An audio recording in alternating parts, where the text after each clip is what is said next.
Peu de films se lancent le défi de créer un nouvel univers entier de A à Z. Mais c'est le cas de Zootopie qui nous propose de suivre Judy Hopps et Nick Wilde dans une enquête policière aux multiples rebondissements. On est alors lancé en immersion à Zootopie, une ville peuplée uniquement d'animaux. Si ce film a pu dépasser les 1 milliard de dollars au box-office mondial sans princesse, sans s'inspirer d'un conte et sans être la suite d'une franchise, c'est qu'on est ici simplement sur un excellent long métrage. Et maintenant qu'on attend justement une suite qui arrive dans moins de 3 mois, ne serait-il pas temps de se replonger dans ce qui est certainement l'un des meilleurs Disney? Vous êtes sur la chaîne de CEO et aujourd'hui on va voir les 3 points clés qui font de Zootopie un grand film. Commençons par l'évidence, Zootopie c'est avant tout un univers. Une société complète pensée dans ses moindres détails où tous les animaux peuvent cohabiter. Et là, on pourrait se dire que c'est pas très original, puisqu'après tout, des films d'animation avec des animaux anthropomorphes, ça existe depuis la nuit des temps, et d'autant plus chez Disney. Mais dans la plupart de ces films, on a remplacé les humains par des animaux juste pour séduire plus facilement un jeune public. Et aussi souvent parce que les peluches, elles vont se vendre bien mieux avec des créatures mignonnes plutôt qu'avec des vilains humains pas beaux. Bref, la présence des animaux dans les films d'animation, elle est souvent due à des raisons plus commerciales que créatives. Et on pouvait donc voir venir Zootopie comme un énième projet peu inspiré se servant de ces animaux à des fins peu reluisantes. Et quel plaisir que ça ne soit pas le cas. Zootopie est sans aucun doute le film d'animation qui pousse l'anthropomorphisme de ces animaux le plus loin possible. Tout a été pensé pour jouer au maximum avec ce concept et faire de Zootopie une société réellement crédible. Et c'est d'abord à travers les yeux émerveillés de Judy Hopps qu'on va découvrir ce monde surprenant, le tout sur une musique de Shakira qui nous proclame qu'ici tout est possible. La scène tient ses promesses, les images sont magnifiques et on est de plus en plus galvanisé à mesure qu'on découvre toute l'ampleur du monde que Disney a dû fabriquer pour ce film. Zootopie est donc une sorte d'immense ville-monde divisée en différentes régions avec chacune son microclimat propre. Chaque région est adaptée et designée pour certains types d'animaux selon leur habitat naturel. On peut trouver la place du Sahara pour les mammifères provenant des régions chaudes et juste à côté Tundraville pour les animaux polaires. Et là encore, tout est bien pensé, le froid généré d'un côté par des immenses machines rejette de l'autre côté de la chaleur pour les régions chaudes. Ce premier tour d'horizon nous montre ainsi tout plein d'écosystèmes différents, nous donnant à voir un florilège de lieux et de décors uniques. La démonstration est généreuse, les différents quartiers foisonnent de détails et on n'est pas au bout de nos surprises. Pendant le film, on restera la plupart du temps à la hauteur de Judy et on se rendra vraiment compte des rapports d'échelle avec les autres animaux. On se sentira par exemple oppressé par le gigantisme des éléphants chez le marchand de glace, ou au contraire, Judy deviendra l'équivalent de Godzilla quand elle se retrouvera embarquée dans une course-poursuite à Sourisville. Tout au long du film, on pourra admirer comme ça l'ingéniosité avec laquelle Disney s'est amusé à jouer avec les tailles et les aspects des différents animaux. De la conception de certains véhicules à l'architecture de certains bâtiments en passant par de multiples dispositifs créés sur mesure, les artistes ayant travaillé sur Zootopie se sont bien creusé la tête pour nous pondre un univers entier à la fois fonctionnel et crédible. Un univers tellement généreux qu'un seul film ne suffit clairement pas pour en exploiter toute la richesse. Et même si l'intrigue s'applique à explorer plusieurs lieux bien différents, arrivé à la fin du film, on a un goût de trop peu, on veut en voir plus. La palette d'animaux est suffisamment large pour trouver encore plein de bonnes idées à faire avec eux. Ne serait-ce que sur les métiers qu'ils pratiquent, on a eu quelques exemples dans le premier film, mais je veux savoir comment fonctionne chaque métier dans cette société. Bref, je pense que vous l'avez compris, mon enthousiasme pour cet univers est sans limite. Et ça c'est aussi parce que Disney a su faire de ces animaux anthropomorphes des personnages bien marquants. Le voilà le deuxième point important de ce film, les personnages. A commencer par notre duo de protagonistes, Judy Hopps et Nick Wilde. Une petite lapine encore pleine d'espoir à son arrivée à Zootopie qui se retrouve à faire équipe avec un renard cynique et désabusé. Deux personnalités opposées qui, mises ensemble, donnent une alchimie juste parfaite. Judy est d'abord présentée comme le protagoniste principal qu'on va suivre dans ses premiers pas à Zootopie. On nous a montré sa force de caractère et sa détermination depuis toute petite. Elle sait ce qu'elle veut et elle ne laissera aucun obstacle l'arrêter. On a là un personnage attachant mais qui aurait été peut-être un peu trop lisse si on n'avait pas rajouté à ses côtés notre fameux Nick.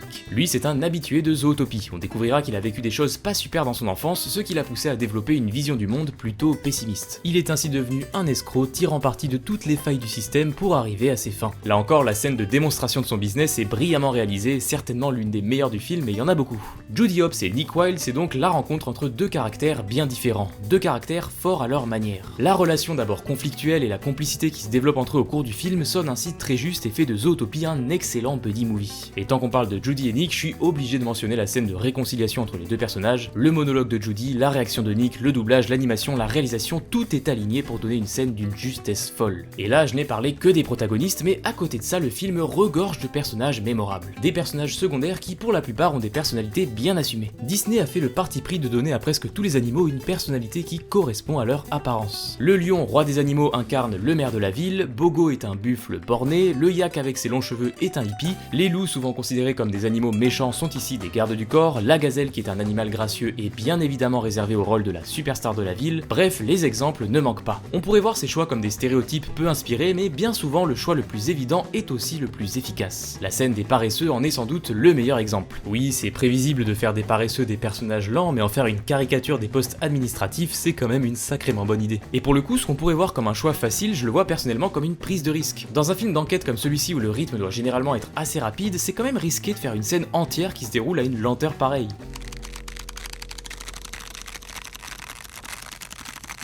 Et finalement, ce genre de parti pris très assumé, ça paye. Cette scène reste aujourd'hui comme sûrement la plus mémorable du film. En plus d'avoir donné aux personnages des caractères bien marqués, il faut aussi souligner tous les détails d'animation qui nous rappellent qu'on est face à des animaux. Le petit museau de Judy qui remue comme les lapins, le buffle qui souffle fort quand il est contrarié, les loups qui ne peuvent s'empêcher de hurler, le bélier qui fait littéralement le bélier. Là encore, le film exploite toute la richesse de son concept et même si les animaux se tiennent debout et sont habillés comme des humains, la façon dont ils sont animés se rapproche le plus possible de leurs traits animaliers. Maintenant, il faut dire que Zootopie, c'est pas juste un petit film d'animation sympa avec des animaux tout mignons. Non, ici, le choix des animaux permet d'aborder des thématiques bien sérieuses. Et ça, c'est le troisième point important de ce film, les thématiques. Si Zootopie est d'abord vendu comme une ville où tous les animaux vivent en harmonie, on se rend vite compte que ça n'est pas tout à fait vrai. Dans une société composée d'individus aussi différents, c'est compliqué de faire en sorte que tous s'entendent bien entre eux. Et forcément, chacun a ses propres idées préconçues sur les autres. Ainsi, difficile de le rater, Zootopie c'est un film qui parle de racisme. Et plus généralement, on peut étendre le sujet aux préjugés de manière générale. Ce thème, on le retrouve d'abord dans le parcours de Judy. Depuis toute petite, ses parents lui rabâchent qu'en tant que lapin, la seule place qu'il attend, c'est à la ferme à planter des carottes. Et le petit truc vicieux avec les préjugés, c'est qu'une fois qu'ils sont bien implantés dans les consciences collectives, ils sont durs à déraciner. Pas comme les carottes justement. Et le discours des parents de Judy, elle va l'entendre à plusieurs reprises. Dans son enfance, elle se fait harceler par Gideon, un renard qui se moque de son envie de devenir policière. Plus tard, son chef Bogo ne la croit pas capable de gérer une affaire importante et il se débarrasse d'elle en la mettant au stationnement. Nick lui fait comprendre que ses rêves de grandeur ne sont pas réalistes et qu'elle est condamnée à être une planteuse de carottes. Et à maintes reprises, Judy sera qualifiée de mignonne, un terme qui à ses longues oreilles sonne comme un adjectif très réducteur. Mais au bout du compte, tous ces obstacles ne suffiront pas à stopper son ambition et le message que porte Judy est finalement plein d'espoir. Si les préjugés ne font que dresser des murs entre les gens, seules les personnes ouvertes d'esprit et déterminées pourront faire tomber ces barrières. L'autre arc narratif qui met en avant cette thématique des préjugés, c'est bien sûr la dichotomie entre les proies et les prédateurs. La première scène du film nous explique qu'avant de devenir civilisés, les animaux étaient à l'état sauvage et les proies craignaient les prédateurs. Si plusieurs siècles plus tard, la ville de Zootopie a réussi à faire cohabiter les deux en maintenant une forme de paix, certains ne se sentent toujours pas en sécurité. Et inévitablement, un complot va être orchestré pour diaboliser les prédateurs. Un complot monté bien sûr par des proies, en l'occurrence des moutons. Le film montre bien comment les médias et les personnes haut placées peuvent faire dire ce qu'ils veulent aux images. Des dérives qui font tristement écho à notre propre réalité. Et avec l'interview de Judy, le film s'applique à nous rappeler que personne n'est à l'abri de se faire avoir et qu'on porte tous en nous des préjugés qui biaisent nos façons de penser. Si Nick réduisait Judy à une planteuse de carottes, elle-même va montrer un instinct de méfiance envers Nick qui reste à ses yeux un prédateur. Dès lors que les rumeurs sont lancées, un climat de tension va se développer dans la ville. Là encore une scène lourde de symbolisme remuant des sujets d'actualité rarement aussi bien montrés dans un film d'animation. Vous l'avez compris, Zootopie se veut être le miroir complet de notre société. Et franchement, ça fait plaisir de voir Disney mettre les pieds dans le plat de cette façon. Ils vont même jusqu'à se moquer du message un peu naïf de leur précédent film d'animation. La vie, c'est pas une comédie musicale où on se sent libéré, délivré. Si le film va bien résonner chez un public adulte, je trouve d'autant plus important de le montrer à un public plus jeune. À un âge où on peut être cruel sans prendre la pleine conscience de la gravité de nos actes, Zootopie c'est l'une des meilleures façons de comprendre ce qu'est la discrimination et les souffrances que ça peut engendrer. C'est un film qui encourage à oublier ses préjugés et à être tout simplement plus ouvert d'esprit. Et là, on peut revenir sur les personnages qui sont les stéréotypes complets de leur apparence. Pour le coup, c'est surtout à but humoristique et le film n'oublie pas de nous montrer aussi l'exact opposé. Le grand parrain de la mafia est en fait une petite musaraigne, le personnage le plus machiavélique du film est finalement une petite brebis, et même le conducteur d'un véhicule roulant à 200 à l'heure se trouvait en fait Flash le paresseux. Donc malgré les personnages un peu stéréotypés qui amènent une certaine légèreté, le message du film est bien conservé. Et une fois qu'on a évoqué ces 3 points clés, il reste encore plein de bonnes choses à dire sur ce film. Comme le fait que l'exploration de l'univers se fasse au travers d'une enquête policière bien ficelée où chaque rebondissement est bougrement bien amené. Le film parvient à éviter tous les pièges qui pourraient le rendre prévisible. Au contraire, il nous tend des perches qu'on attrape naïvement. Par exemple, à la première apparition du maire, on se dit que ce gros lion est certainement l'antagoniste du film. Et finalement, quand on croit avoir raison, on saura plus tard que, comme lui, on a été été manipulée. Pareil pour Judy, on se doute qu'elle va réussir à prouver sa valeur auprès des autres, mais dès qu'elle y parvient, la société de Zootopie s'écroule et la victoire escomptée se transforme en défaite. Un dernier exemple de joli rebondissement, c'est ces fameuses billes bleues qui empoisonnent les animaux en les rendant sauvages. Dès qu'on nous montre Nick en train de manger innocemment des baies qui ressemblent exactement à ces billes, on voit déjà venir la scène où il va à son tour devenir sauvage et attaquer Judy. Mais quand la scène arrive, tout ça n'est finalement qu'un joli prank bien mené qui fait en plus écho au tout début du film avec la pièce de théâtre de Judy. Du sang! Et là... Entre l'univers, les personnages, les thématiques et la façon dont tout ça est brillamment orchestré, le film a autant de qualité qu'il y a d'animaux à Zootopie. Maintenant, on ne peut qu'attendre impatiemment la suite. Presque 10 ans après ce premier film, Zootopie 2 va enfin voir le jour. Si en général je ne suis pas très favorable aux suites de films, faut bien reconnaître qu'un tel univers ne demande qu'à être développé. Maintenant qu'on a vu quel était le thème principal du premier film, on peut raisonnablement penser que pour le deuxième, Disney a prévu d'aborder d'autres sujets. Ce qui fait que la contrainte de n'avoir que des proies et des prédateurs disparaît. Et ça ouvre la porte à tout plein d'autres animaux. Les reptiles, les oiseaux, les mammifères marins, les primates, les chiens, les chats, tout ce que je viens de citer là, c'est complètement absent dans le premier film. Et pour ce Zootopie 2, on a déjà la confirmation de quelques nouveaux arrivants, à commencer par les reptiles, puisque le personnage de Gary, qui est un serpent, prendra visiblement une place importante dans le film. On sait aussi qu'il y aura un cheval dans le rôle du nouveau maire, un sanglier dans un rôle de chef policier, un éléphant de mer, un fourmilier et même une sorte de caméléon cow-boy. Pardon, apparemment ça s'appelle un lézard Jésus-Christ, parce que ça peut marcher sur l'eau.